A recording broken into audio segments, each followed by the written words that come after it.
Welcome to the Kale Houser Leadership Secrets podcast. Today, it is my honor to bring to you Dr. Orest, host of the podcast Old Guy Talks to Me and founder of the Standard Academy.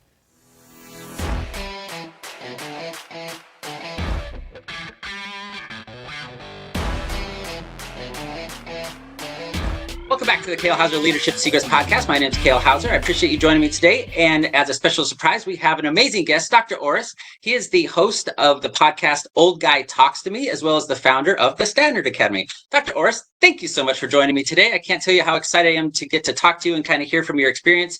You are not kind of one of my typical type of guests that I have, so it's fascinating to hear a different perspective on this type of topic. So thank you. Kale, thanks for having me on. And that's not the first time today I've been called atypical. So that's pretty standard. Right. Goals, right? That's what we should all be reaching for, is that we're not fitting into a mold, and we certainly shouldn't live our life to match somebody else's perspective of that. So that's yeah, that's good. So let's just kind of jump into it. Like I said, you're a little bit different than the typical business person type of guest that I have, as where you have transitioned into a new kind of career field. You are a very successful surgeon coming out of that career field, and then you transitioned into this podcast and then the Standard Academy. Talk to us about, well, one, what is it that you did, that you enjoyed doing, you spent your career, and then how did you transition and why into this field of the Old Guy Talks to Me podcast, and then what is the Standard Academy? Yeah, so I was a periodontal regenerative surgeon for about 33 years, and I enjoyed it. I was always kind of a tip of the spear kind of person.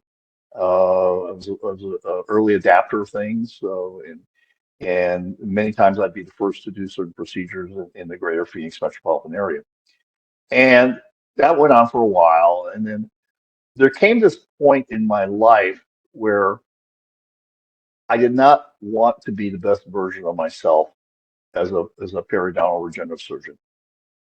And once that happened, and I used to enjoy going to meetings, I used to go listen, I used to actually lecture at meetings, things like that. But there came this point where I just I was not interested in being the best version of myself. And I knew that was the time for me to start transitioning out.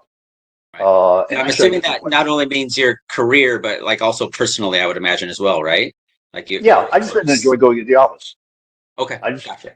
I actually got to the point at the end where I really disliked it. And I felt trapped there, and I was happy to leave. Yeah. I've never looked back one day. I never thought like, oh gosh, I wish I'd be back into it. I was like, oh my God, I do have nightmares about that. I literally do have nightmares about that. Being back in the office and working, but very fortunately, they're rare. That's funny. Yeah. And so you asked me about my transition. As you can probably tell, if I tell you that I am a self-described attention whore. Okay. And I've always been that way. I love being the center of attention. Right. And there are days that I like to hear the sound of my voice, and I like to get up on a soapbox and talk and blah blah blah and all that stuff. But I always had a little bit of an entertainer in me, and I've also always had a bit of a mentor coach in me, and I could quite a bit of that. And so that was the generation of my podcast. When I left my practice, I tried several things that didn't quite work out. Trying to fumble around in certain media and this and that. And, it was like, it did not work out. And then podcasting was a very has been very good to me. It is part of self-interest because I interview a lot of, again, tip of the spear, cutting edge experts on various things that affect health, especially the health of older guys. I'm 70 years old. And and I talk to physicians about testosterone, about stem cells, about peptides. My podcast talks about erectile dysfunction, talks about menopause, vaginal deterioration, and vaginal rejuvenation. I bet that's a word. Vagina is not a word that's been used on your podcast. It's just maybe the first time. I may have to check the recordings, but I'm fairly confident you are correct in that assessment. And I spent a lot of time in talking about relationships in terms of no sex marriage, sexual sex coaches. We talk about suicide, porn addiction, cigars, scotch, flying, and SR-71 pilot, Nice. all sorts of people, testosterone experts. So I'm all over the place. Drift car racers. All you got to do is actually you don't have to be interesting. I can make you interesting, but you got to be an Right. expert in Right. the field. Okay, Yeah. Yeah. so that's where that. And the other thing that I'm doing these days is I'm a men's coach, and I'll shamelessly plug my site here, the Standard Dot Academy. And if you want my free digital magazine, which is called the Standard Dot Academy /magazine, there's lots of articles with life hacks. And I'm just about ready to use another word that's probably hasn't been used on your podcast.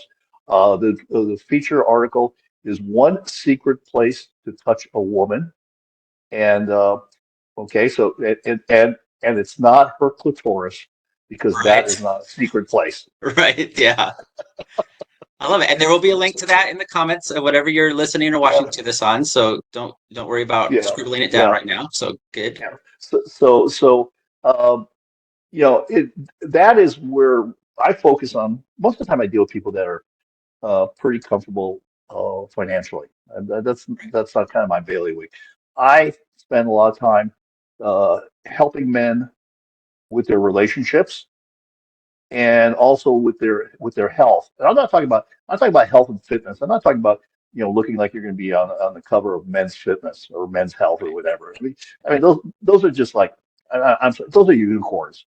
And Yeah. six pack, yeah. I mean, I'm never going to be there. I'm a power lifter by nature. I'm a big guy. I was told by my kids I'm imposing. Uh, and so I'm a big guy. I lift heavy weight. I still lift at this point. I still lift heavy weights. So that's not what I'm talking about. I'm talking about like extending the quality of your life. I spend a lot of time in the testosterone space. I spend a lot of time talking about stem cells, peptides. Then on the women's side, hormone replacement therapy, all sorts of things. For me, those are kind of important things to deal with in a relationship. Right. The first relationship that I have to help men handle, and this is like I said, everyone has different areas of their life, and some are more successful. Like as I mentioned, I deal mostly with men that are successful financially, but oftentimes those men will pay the price in relationships and fitness for success in their careers. So I have to kind of we establish.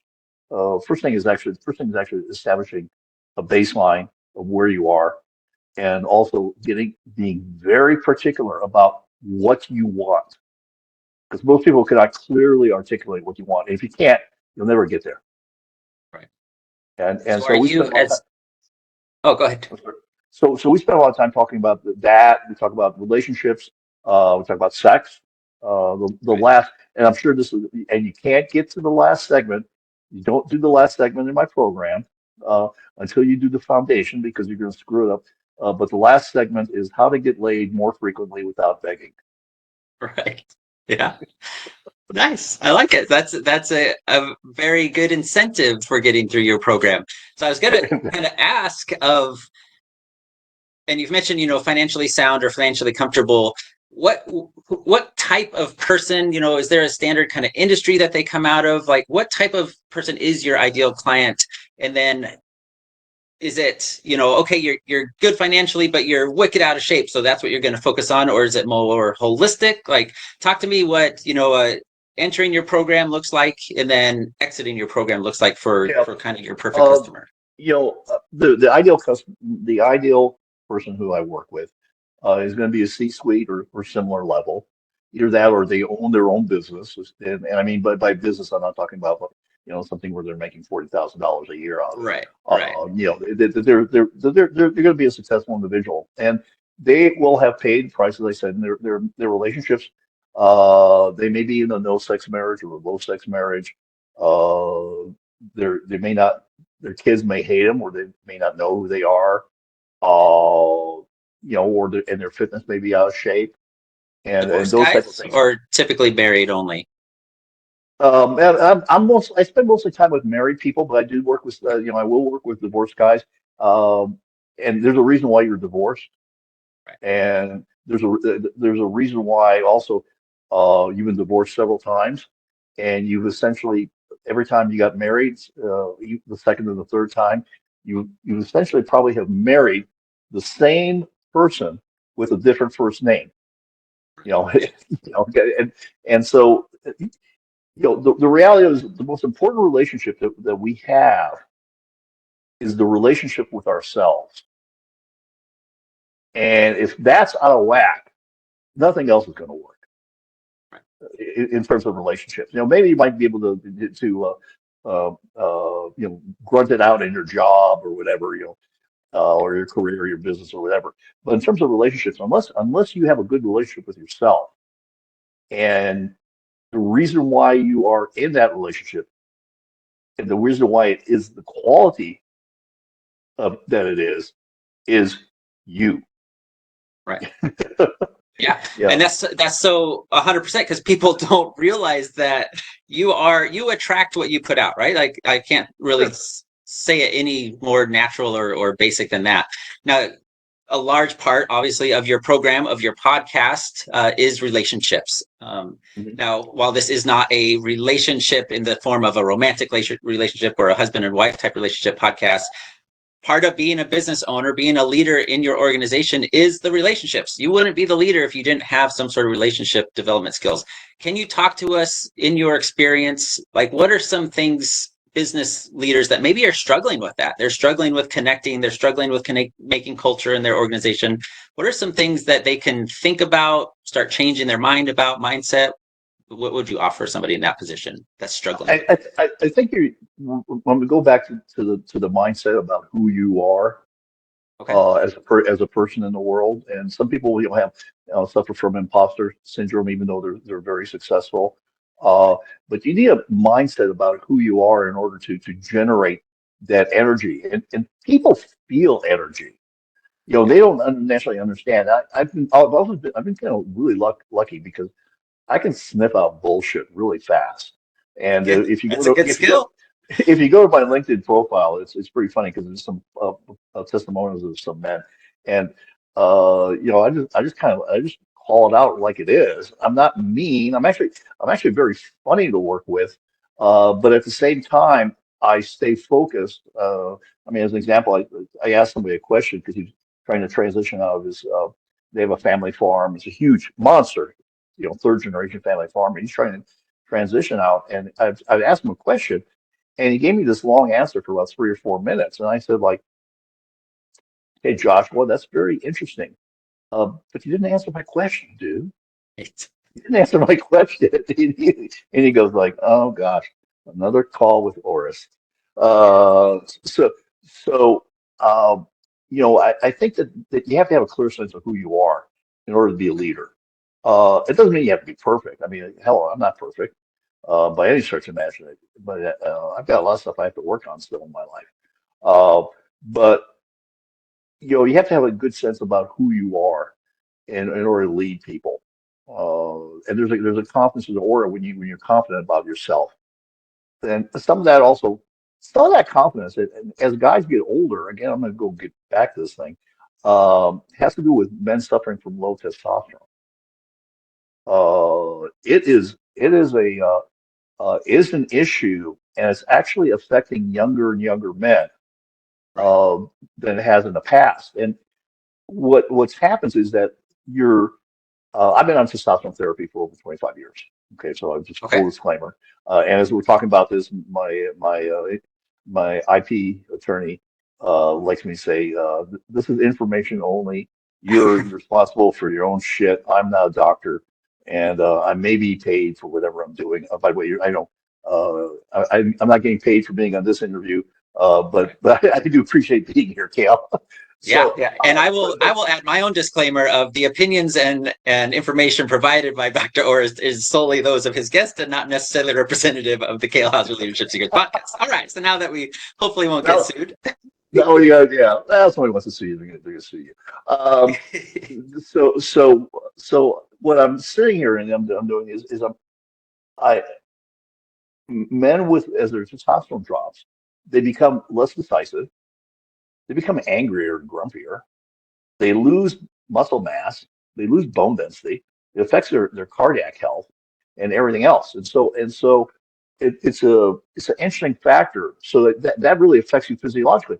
Now, what's happening also is that there are generational, this is called the male normative aging study, Massachusetts male normative aging study.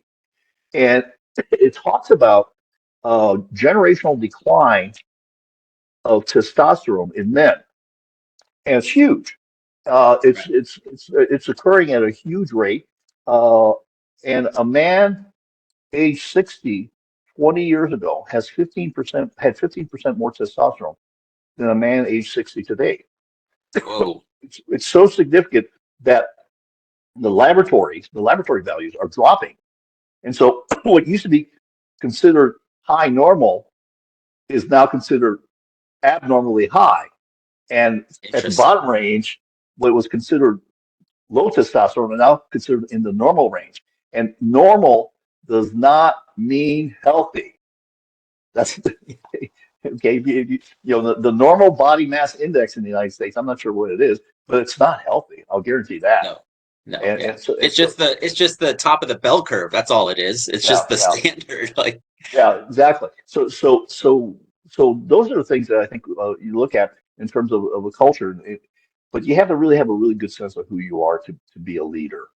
And at the same time, also, when you see a challenge, you have to step into it. Okay? you mean I can't Leaders, just sweep that under the rug and ignore it and hope it goes away and be an leaders, effective leader in my workplace? Like, what are you yeah, talking yeah, about? yeah. Leaders step into the challenge. They step into the challenge, and while everybody else is afraid and looking around. And I'll tell you, the thing kind of late in society that really kills me. There's lots of stuff that kills me in society, but you see this thing where you see everybody posting these videos, and you see somebody getting beat up, a woman getting beat up, and every asshole's got a cell phone now taking videos. Yeah, standing there Where like where a soy where boy. is yeah, exactly, soy boy. Where are the men that walk in and take care of the situation and break it up? Yeah, It's like everybody's got their cell phone out. Like it's actually it's kind of sad. But yeah, I'm right there with you. I talk a lot about masculinity, and somebody asked me, well, what's that masculinity? What are some characteristics? And one of them is being a gentleman. Yeah, That's a really protector. big part of Yeah, being masculine. yeah, So, but I don't know chivalry. if I answer. Yeah, I don't know if I answered your question on leadership. Oh But yeah, like I said, absolutely. okay, Yeah, okay, that was phenomenal because I mean, just those two keys from what I was taking notes here of, the sense of who you are and then stepping into those challenges because that's what leaders are there for to lead. If there were no challenges, if there was no obstacles, you wouldn't need a leader. Everyone would just be, like their little sheep grazing in the field and the grass would grow and you'd eat that, fat, dumb, and happy. But the leaders are the ones who right take before the the team. slaughter. Yeah, right. But the leaders are the ones that, when the wolf comes, they're the ones that step up. They're the sheepdogs that protect everything else and they show the direction, we can get in all to the analogies of what leadership is, but yeah, 100%. Like I love those two things because you're exactly right. And those apply, I would imagine the same principles apply to what you're teaching men in your program and in their relationships and how to, mend those, obviously sometimes broken relationships. So that's Yeah, yeah, fantastic. I love that. yeah. And you can rescue your relationship. I mean, I did it. You Talk, can. I talk mean, to me more about what, that. What do you mean you can't what? rescue your No, no, relationship? no. You can. I'm Oh, not. you I didn't can. say. Okay. Yeah, Okay. you Gotcha. can. You can. You No, can. you can. And but it takes effort, and it takes Yeah. you have to change how you function, how what you do. You mean Like you can't rescue it doing the same crap that you did for the no, last oh my God, 10, 15, 20 years? yeah. And you can't deny that the shit that's not working. You have to say, okay, Right. this is not working, and this is what we need to do to make it work. And it's a dual thing. It happens with both people in a relationship. Yeah. I think the and same thing with your kids. I have a very good relationship with my kids. One's 23 and the other one's 25, Nice. and we have great relationships. Yeah. Yeah. Actually, the other one's 26. I should know that better than that. But We'll edit that you part know, out. We'll do just a quick voiceover for oh, you don't so worry about that. when Don't they worry about that. when they The, listen to it. they're so tired of listening to me that they don't listen to anything else. Yeah. Yeah. That's awesome. Yeah, I pontificate all the time. They go like, All right, all right. so we have I this love thing like, have I told you the story? And they'll go, yeah. I said, Yeah, yeah, just pretend you heard it for the first time now. yeah. That's what you're supposed to say. But have I told you this week? Yeah, Yeah. that's awesome. Well, Dr. Orris, this is fascinating, and I know people are like they need to get into your world. They need to obviously listen to your podcast. But for those men that are listening to this that fit who you work with, what is the best way for people to get in contact with you, start following you? How do you normally interact with the general public that want to reach out to you? Most of the time it's through my website, the Standard Academy, and you can opt in there, and you can also there's several options there. One is you can do / magazine and get my magazine, and also that puts you on my podcast list. And also you get some other stuff from me that explains more about it. If you go to my LinkedIn profile, Orest Komarnyckyj, if you can message me there. You can check out my featured posts there and see what I'm all about because I post pretty actively on LinkedIn. I've kind of gotten a little bit off of Facebook, and so I make sure LinkedIn is my site, and you can schedule a call with me at some point if you'd like, and do find out a little bit more and um, do my podcast, oldguytalkstome.com, but there's no real way to connect with me from there. Well, maybe there is. I know it's been a while since I've been on the website. But the easiest way is go through the Standard Academy, and there's several opportunities to connect with me there. And Sweet, perfect. so it's kind of a like I said, it's been an interesting journey, and Yeah, I kind of it's fun and it's challenging. Uh, and I have a ritual that I go through every morning. And one of the things is I can't say I'm 100% about it, but one of the things is I always try to figure out what is the most important thing to do today. right. Because I really believe in the 80/20 rule. And so I go like, if I accomplish this one thing today, that will take me further. That will really jumpstart me. Now, am I always successful? No. Yeah, it's a big domino. Yep. Yeah, Yeah, yeah, 100%. but if I'm thinking about it, okay, so I only hit 4 out of 7 days out of the week. That's a hell of a lot more than most people do. Yeah, yeah, big time, big time. Even that you thought about it is like you're better than 95% of the population that's just, living day to day and just trying to Yeah. survive. Yeah. How about do you have anything coming up? Any big projects? Maybe some guests that you're super excited about that would be willing to sneak share with us? I don't have any. I'm trying to get certain guests. There's one guest that's been eluding me. I live in Las Vegas, and he told me to come on my program, and his agent has not responded. And this is after years of stalking him. Is Right. Carrot Top. I've been trying to get him on Oh, my cool. podcast. And he's actually a very gracious. I see him around Las Vegas, and he goes to the bars and things like that. Right. Or Right. in the kind of the suburban area of Las Vegas, not down on the strip. Right. And Right. Yeah. and Yeah. people He'd walk be up to him. mobbed. Yeah. Yeah, he people walk up to him asking for autographs, and he actually engages with people in a very nice way. It's not like he signs it and blows them off. He actually talks, spends a few minutes talking to people. Um, That's cool. I don't, I don't have anyone coming up that I have because I've just kind of been done with a whole bunch of podcasts lately. I have right now my newest one is a sex coach works with couples. And then I had an interview with Scott Howell, who's I've had him on several times. He's an androgen expert, and Awesome. he and I we talked about our men less manly now than they were, Yeah. and Yeah. so that's actually a thing that women notice actually too. They're going like, where are the men? And again, you use the term soy boy, which is a real big issue with the low testosterone in young men, and it happens. One of the people I interviewed a while back. Uh, Keith Nicholson. He's a physician, and he told me something that was really kind of scary. He says he's got young men in their 20s and 30s showing up in his clinic with lower baseline testosterone levels than men in their 50s and 60s. Whoa. Yeah, yeah, Yeah, and that's terrifying as a yeah, general general population effect and what that's going to mean. Yeah, and the other thing that that I talk about, I've interviewed people on this subject, uh, and I don't think she wants to come on my show because she's a PhD at NYU. I think she's seen some of the other stuff where I talk about. I've interviewed Scott about trans athletes, which I'm Right. sure Yeah. this is my generate a good amount of hate mail, but there's a distinct advantage, and we went through the science of it. Duh. Yeah, your hand is twice the size of the woman Blows hand. my mind. Yeah. Yeah, Yeah. between fast twitch muscle fibers, lung capacity, blah blah blah, neurons. It's just like there's an interesting statistic, but because I googled this, I said how many. And I love watching basketball. I love watching Right. basketball at all levels because my kids play basketball. And the question I googled said, how many women in the NBA can dunk the basketball? It's less than 10. Yeah. I would have guessed about 3 or 4. Yeah. Yeah. How It's many crazy. men in the NBA? Less than 10 can't. 99%. Yeah, less than 10 can. And Yeah. it was an interesting phenomenon because one of my daughters played for a long time. And up until 13,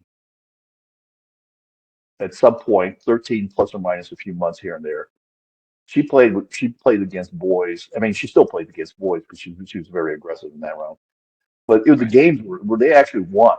She was on this all girls team that played in the YMCA, and they played boys, and they would beat them. They were like and it was kind of funny because they were all very prissy. They had their hair done nicely, had their nails done nicely, and all of a sudden the ball goes up, and there's 4 girls surrounding the guy with the ball, and and there's like all over him, and like they're just following him, they're chasing him down.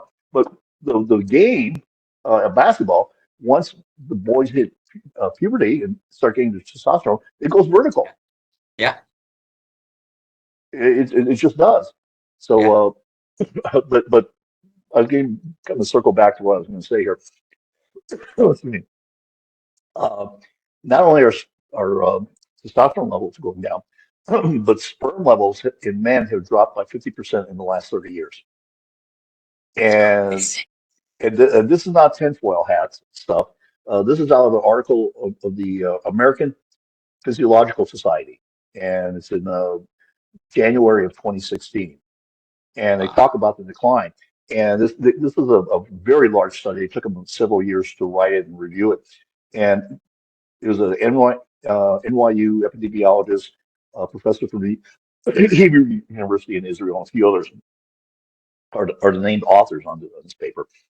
And their projection is that the slope of that decline of sperm production in men is not decreasing. It's not abating. It's not leveling off or whatever. And their comment is by 2050, most men in the world will be infertile. What? That's Yeah, okay. Holy yeah, smokes. yeah, and that's like I said, this is not the American Physiological Society and their journal is not some tinfoil hat Right. group. It's Yeah. a highly refereed journal. I mean, Yeah. it's you don't get in there with much of trash and rubbish, and so uh, so you don't have to worry about overpopulating the earth. And in most continents, the population is not being replaced.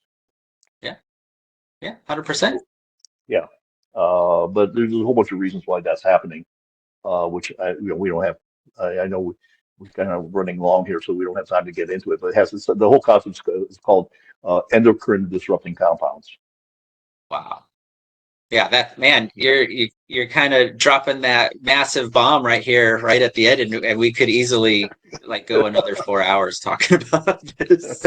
Yeah, man, that's pretty incredible. That's I'm gonna have to look into that and start keeping on tabs with that because I mean that's our future generations, right? My kids are teenagers right now. They're gonna see 20. Well, hopefully I'll see 2050, but they're gonna that's gonna be in part of the prime of their life is the 2050s. Um, Yeah, yeah, yeah. yeah. And stuff is affected in me. Yeah.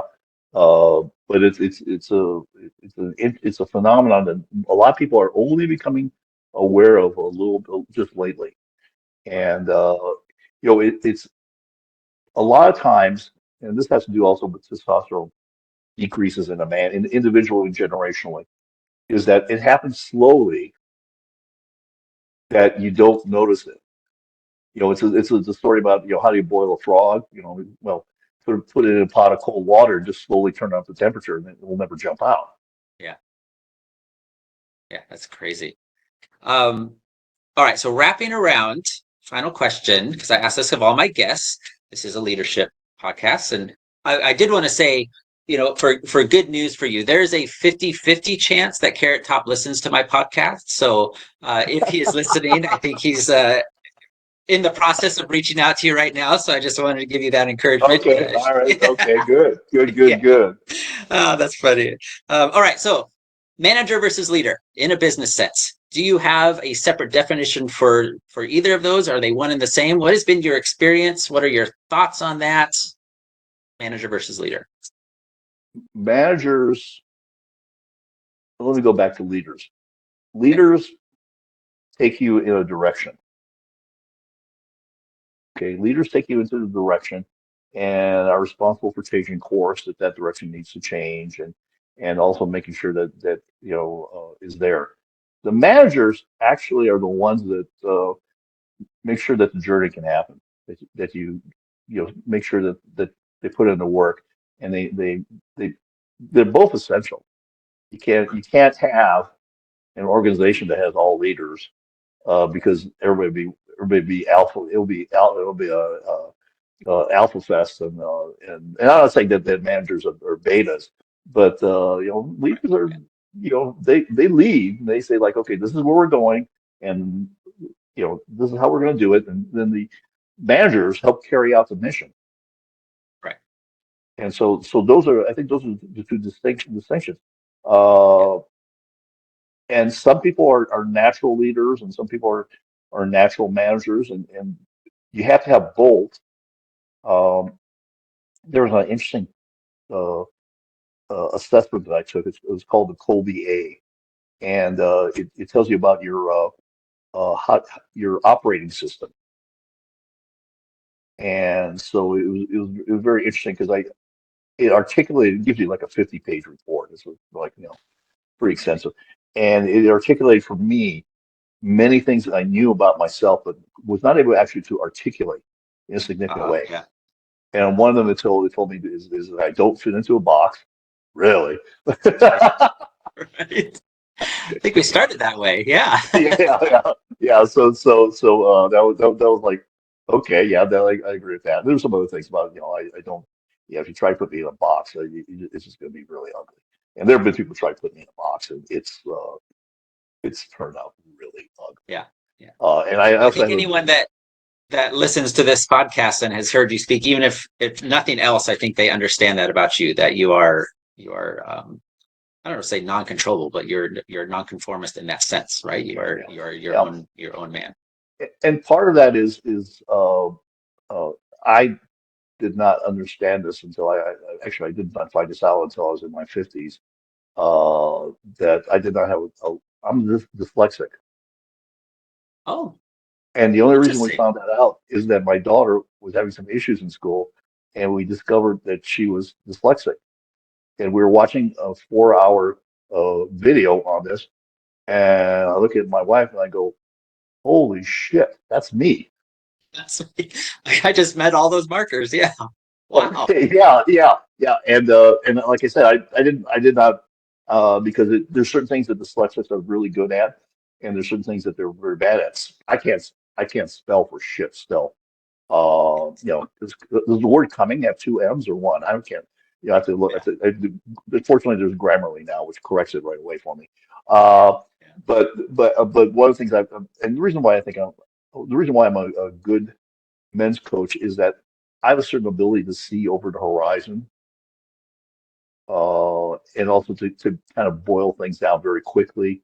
I'm not one who spends like, I'll never give you like, oh, you got to do these 20 things to be successful. Like, who remembers number 5 after you're read number 15, I don't remember that, you give people, sometimes they do too much, they try to do too much.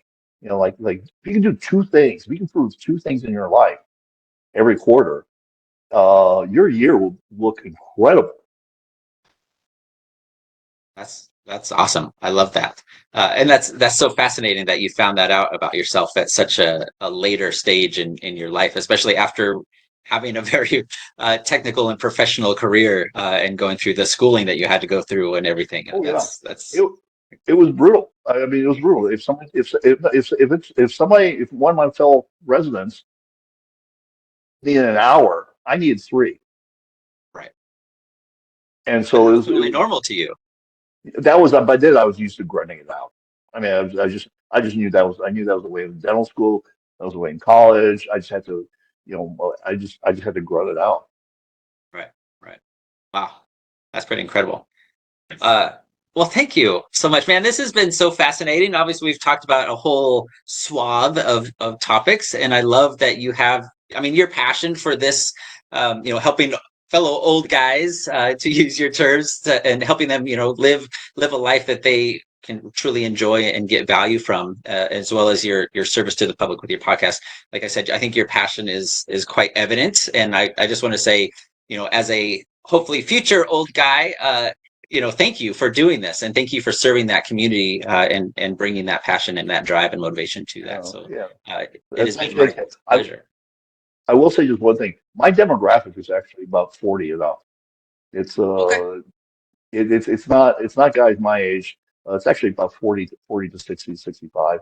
Because I found that a lot of times, often guys my age just don't give a shit. Don't aren't interested in Right. improving who they are. Yeah. So it's really, my demographic is really about guys 40 to 60, in that range. Yeah, that they still see enough benefit in the time they have left to make the changes and to live the life versus like, like what am I going to do anymore? Yeah. Yeah, yeah. Well, most of us are living longer. I mean, I'm Yeah. 70, and given some of the things that I do, I expect to be around for another 50 years. Right. Cool. I love that.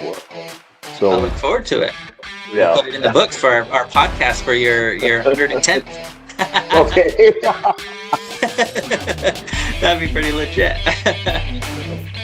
All right, Dr. Orest, man, thank you so much. I can't tell you how fun this has been for me, how educational it's been for me, and I know my audience has been great benefits, as well. Make sure everyone that's listening to this, you are checking out Dr. Orest's podcast, visiting the standard.academy to see and learn about his programs that he has. Sir, thank you so much. Have a fantastic afternoon. Thank you. Bye, everybody.